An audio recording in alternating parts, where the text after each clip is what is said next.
Good-looking people. Good-looking group of people, huh? That's the John over there with the whole crew. Hi. Congratulations. Well, thank you very much, everybody. This is a very important day. It's a day that we're delighted to swear in Dr. Mehmet Oz as the next administrator of the Centers for Medicine and Medicaid Services, which is a big deal. Congratulations to Dr. Oz and his beautiful wife, Lisa, and their friends and family on this really incredible achievement. Come a long way, huh?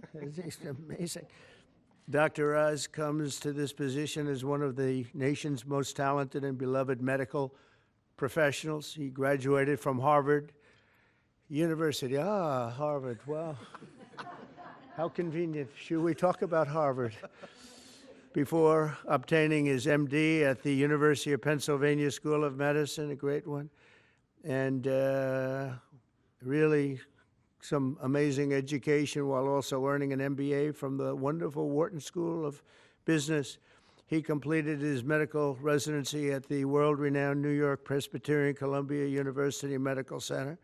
Dr. Oz then had a sterling medical career in which he became an internationally acclaimed heart and lung surgeon, highly respected.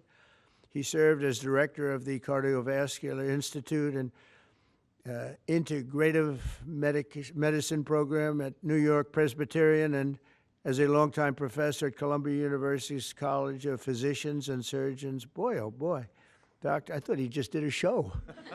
I only know the show. You know why I know the show? Because he said, I'm a little overweight, I should lose some weight. I did a show, and that's what I got out of it. That was not good.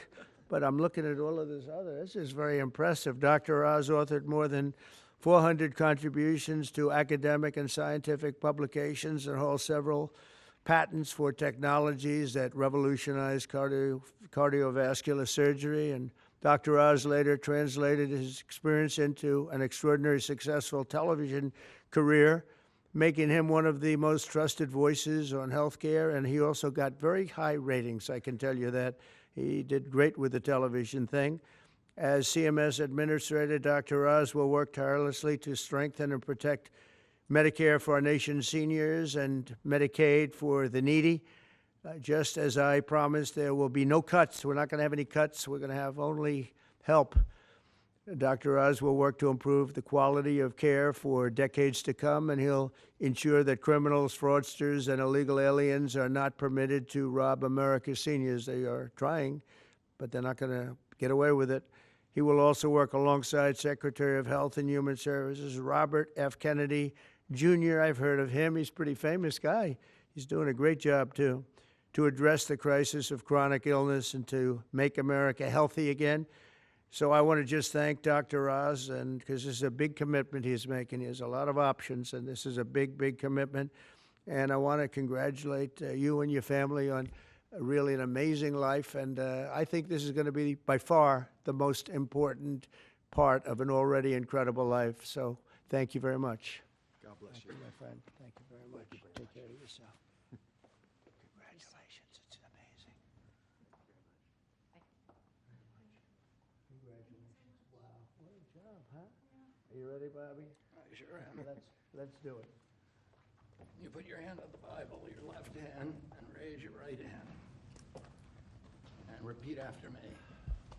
I, Mehmet Oz, do solemnly swear I, Mehmet Oz, do solemnly swear that I will support and defend the Constitution of the United States that I will support and defend the Constitution of the United States against all enemies, foreign and domestic, against all enemies, foreign and domestic, that I will bear true faith and allegiance to the same, that I will bear true faith and allegiance to the same, that I take this obligation freely that I take this obligation freely, without any mental reservation without any mental reservation or purpose of evasion, or purpose of evasion, and that I will well and faithfully and that I will well and faithfully discharge the duties of the office on which I am about to enter. discharge the duties of the office upon I'm about to enter. So help me God. So help me God. God bless you. Congratulations. Thank you, brother.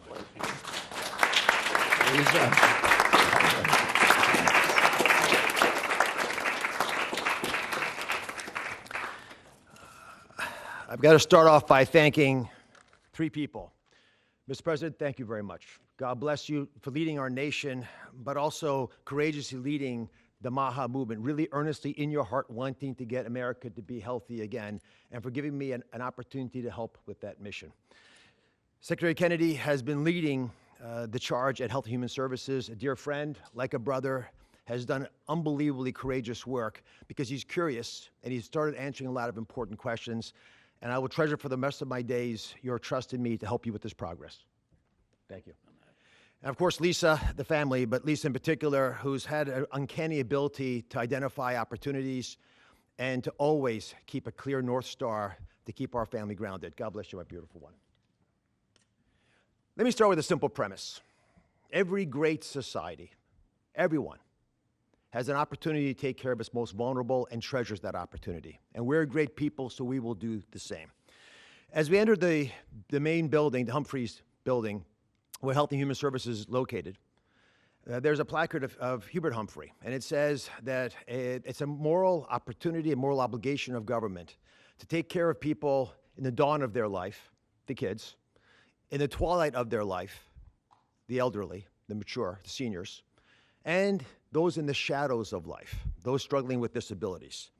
We want to provide America with access to great care. We want to save the public health insurance programs of this country. That's what President Trump asked me to do when he took this position to administer the programs at CMS. Now, if we're going to do that, we've got to be honest with each other. And a physician, President Trump, has to always do that, right? We've got to share news, so do presidents, that folks don't want to hear, but it's important for our well-being. So I'm going to give you 4 bullet points to remember. Bullet point number 1, and they're all numbered in order for a reason. Medicaid is the #1 budget item for many states, and it is crowding out education, other important social programs. The states are having a big problem, and that's with the federal government paying most of the bill. Item number 2, healthcare expenditures are increasing at 2% higher than the economy is growing. And because of that, we spend more than 2 times per person on healthcare than any other country on the planet, and we're not getting value for that. Because number 3 is that we are, in America, experiencing an unfortunate problem, which is medical errors are the number 3 cause of death. Did you know that, Mr. President?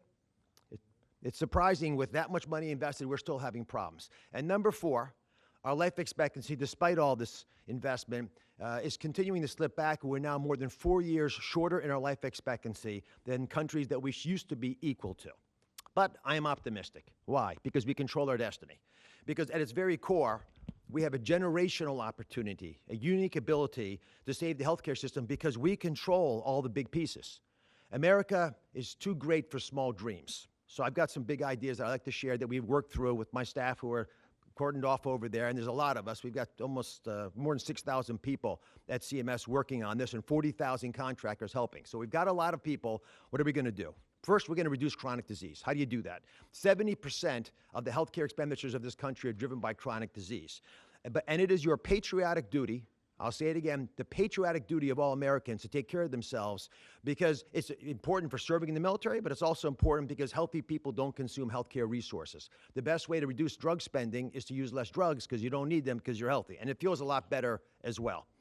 The President and Secretary Kennedy have been pushing the MAHA agenda because it makes it easier for people to do the right thing, especially the mothers of this great land, because they're the ones who really get caught with this responsibility. They're the ones deciding for their kids. They're the ones we want to empower. And curiosity, which is the key word here, truly asking questions you want the answers to, will allow the MAHA movement to thrive. The next big thing we want to focus on is modernizing Medicare and Medicaid. That's how Americans will get the care that they want, need, and deserve. We need to empower patients and providers, both. The doctors and the patients both have to be equipped with better tools. And the President is showing that he actually does love and cherish Medicare with all these executive orders, like the one on transparency, sir, that really helps us by making sure people are equipped with information. So you shine a light in the dark shadows where so much of the problems happen with the healthcare system. And remember, the most expensive care is bad quality care. That's what we want to stamp out.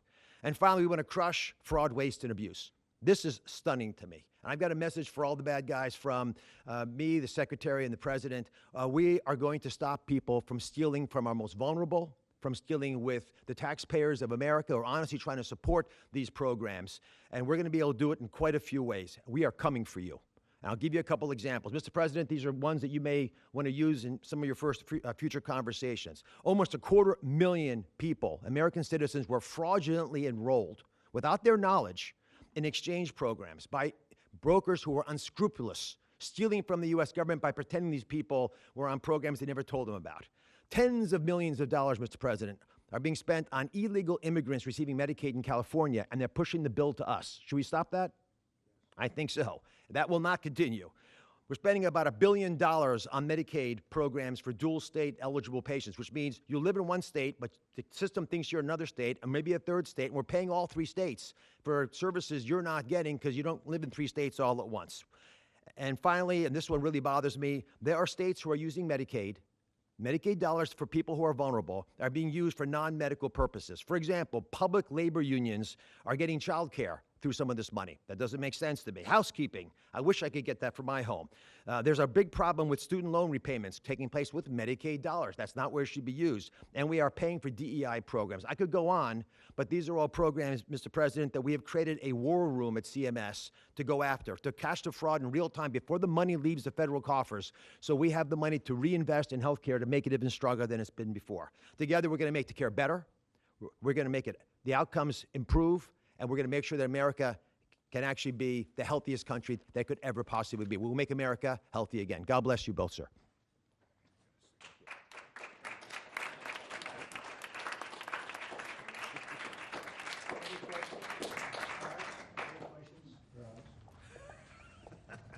Okay. Mr.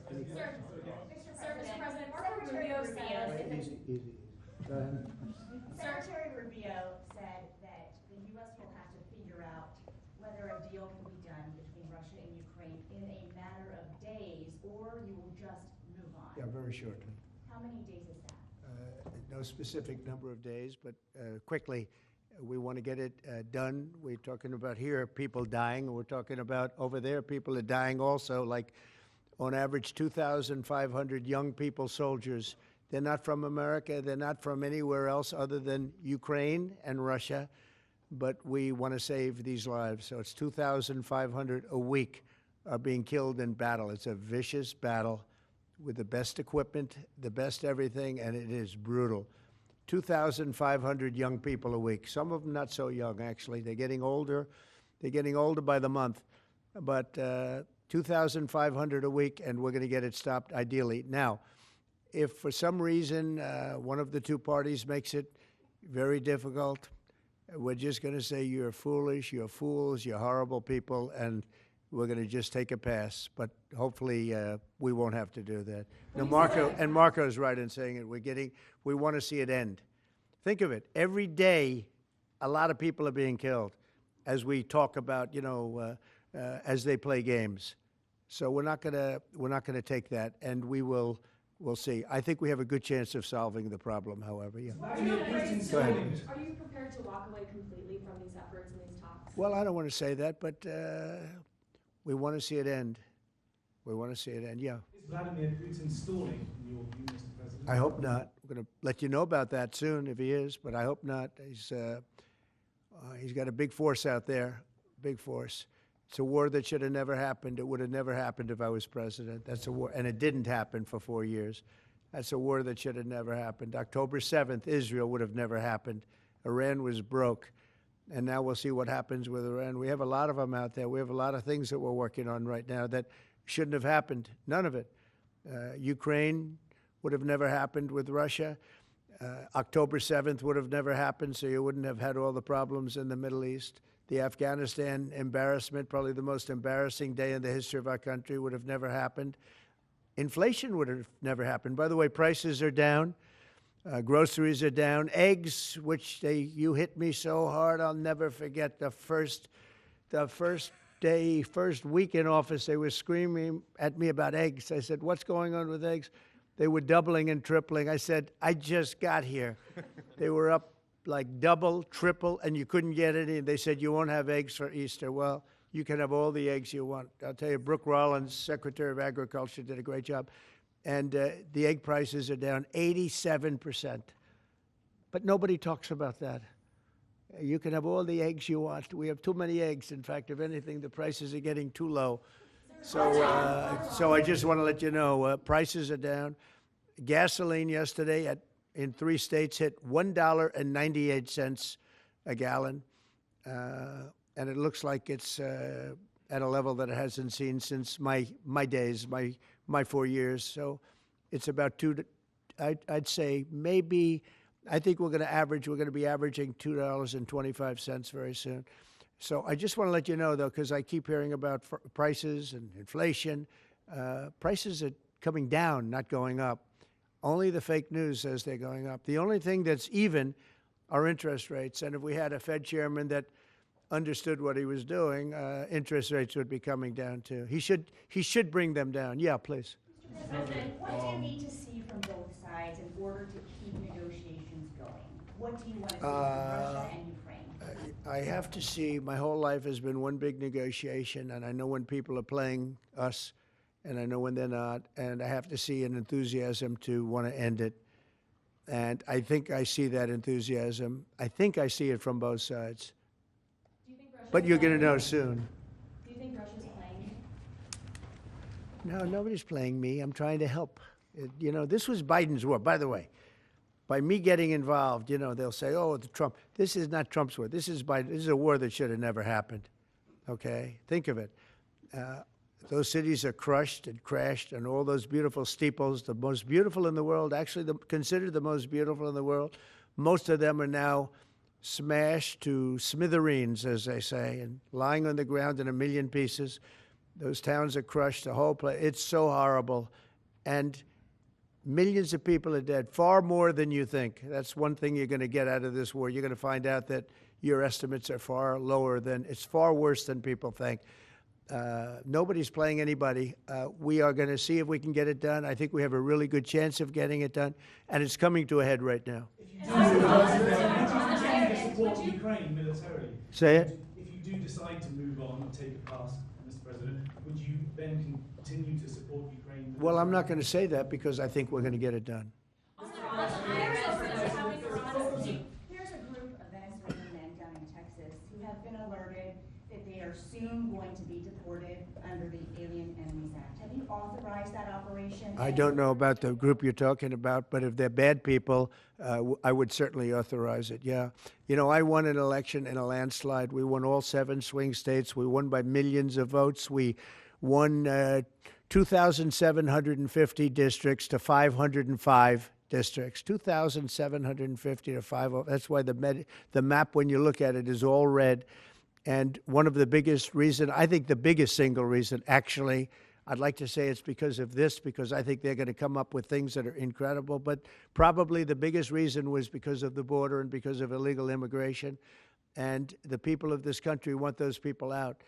Because what Biden did, and I don't know if he did it, I'm not even sure he knows what the hell he was doing, but what his people did, representing him, was allow millions and millions of people from jails, from prisons all over the world, people from mental institutions and insane asylums, gang members, drug dealers, pouring into our place. And you know what? Our people voted for me to get them out. They want them out. They want them out. And we've done a hell of a job. And by the way, Ecuador and various places, but El Salvador, we've been helped by a lot of other states where they're helping us, actually, because you couldn't look. What this man was thinking when they allowed open borders and people to come in, if you look at Venezuela, their crime is down by 72%. You know why? They took all their criminals off the street. They took all their prisoners from jail. They took murders. 11,088 murderers were released into our country. Bad things are going to happen. Bad things. And we're getting them out. And that's why I was elected. A judge wasn't elected to do that. I was elected to do that. And we're doing it in record fashion. We have the safest border, the most secure border we've ever had. See the Declaration of Independence? You should all read that before you leave. That's the real deal. You should all read it before you leave. Yeah. Sir, go ahead, please. Photos have emerged of Senator Van Hollen sipping what appears to be margaritas with Rango Garcia down in El Salvador. Do you encourage other Democrats to fly down to El Salvador to meet with this illegal alien who's an accused drug I like this guy. See, now this is This is the kind of a reporter we like. There aren't enough of them. We got to get some more of them. But no, I appreciate that question. No, look, he's a fake. I know him. I know them all. They're all fake.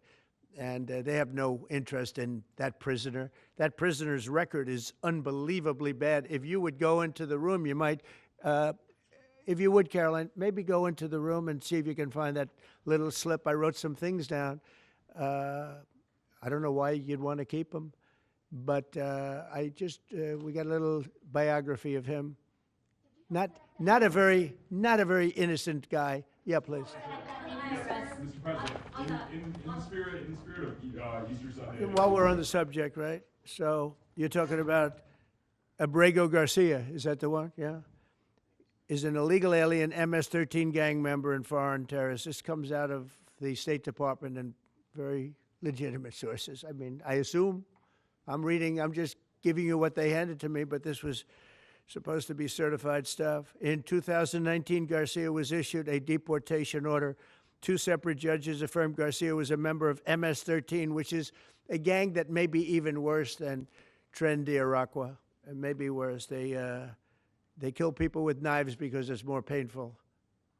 Very famous for the knifing and killing of 2 young 16-year-old girls walking to school one day, and they sliced them up into little pieces and killed them. That's MS-13.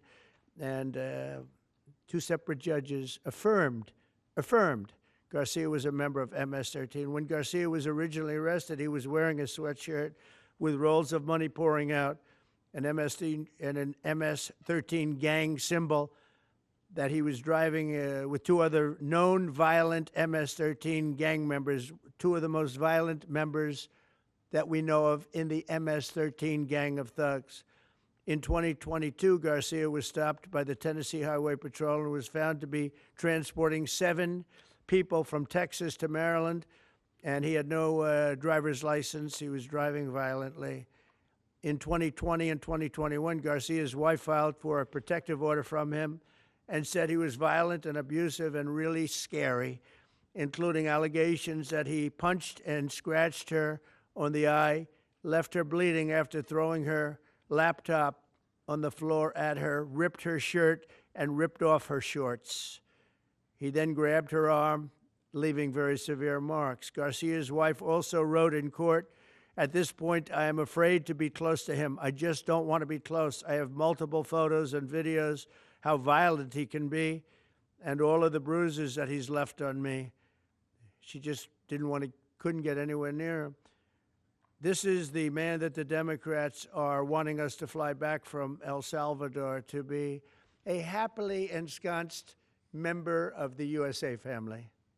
Isn't it a shame? And by the way, I've been hit pretty hard by fake shows, fake news, MSDNC in particular, where they talk about how evil I am, that this man would be thrown out of our country. This man is according to certified statements that we get, is a very violent person.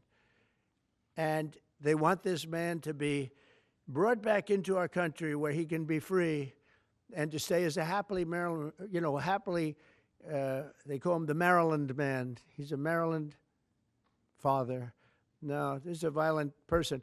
Who they don't talk about is that wonderful angel mom who lost her daughter, who had 5 beautiful children, and she was killed violently. And, she spoke, and she spoke unbelievably. I saw it.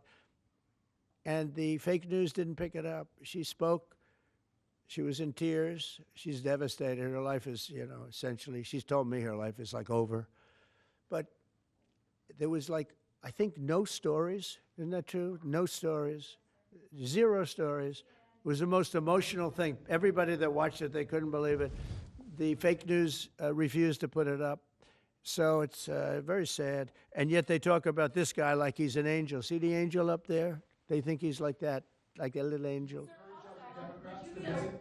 Would you be open It has no impact the way she did it. Look at her. No impact. It's just unbalanced. Would you do the? Go ahead. What I would do. On Iran, would you be open to letting See Iran that? keep some kind of civil nuclear program? No Or would impact the entire whatsoever. program need to be dismantled? I'm for stopping Iran, very simply, from having a nuclear weapon. They can't have a nuclear weapon. I want Iran to be great and prosperous and terrific. I stopped them once they were broke and they didn't have any money for Hamas. They didn't have any money for Hezbollah. There wouldn't have been an October 7th disaster. They were broke. They had no money, and they weren't spending it to terrorist organizations because they had none. When Biden came in, he took all the sanctions off. China wasn't allowed to buy. I said, if you buy, because they're their biggest customer, I said, you buy 1 barrel of oil, just 1 barrel of oil from Iran, and you can't do business in the United States. And by the way, we have nice conversations going with China just to intercede, you know. It's like really very good. But with Iran, they can't have a nuclear weapon. And if they have a nuclear weapon, you'll all be very unhappy. You'll all be very unhappy because your life will be in great danger. Yeah. Yeah. Oh. Press out, press out.